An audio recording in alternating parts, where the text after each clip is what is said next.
जय श्रीराम। ब्रेकनंतर बुलेटिनमध्ये पुन्हा एकदा आपल्या सगळ्यांचं स्वागत। राम मंदिर लोकार्पण सोहळ्यानिमित्तानं पुण्यातील बाजारपेठेत आकर्षक आकाश कंदील आता दाखल झालेत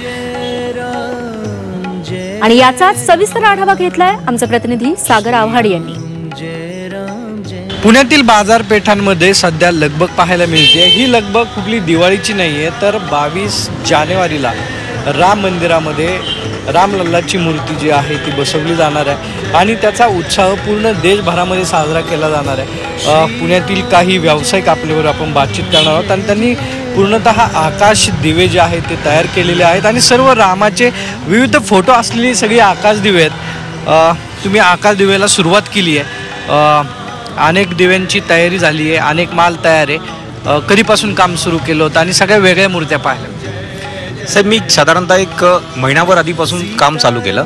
ज्यावेळेस पंतप्रधान नरेंद्र मोदी साहेबांनी आवाहन केलं की आपल्याला राम दिवाळी साजरी करायची आहे, त्यानंतर हे सर्व काही सुरू झालं आणि कस्टमरांचा खूप चांगल्या प्रकारे प्रतिसाद आहे। व्हिडिओ नितीन सांडबोरसह सागर आव्हाड, जी 24 तास, पुणे।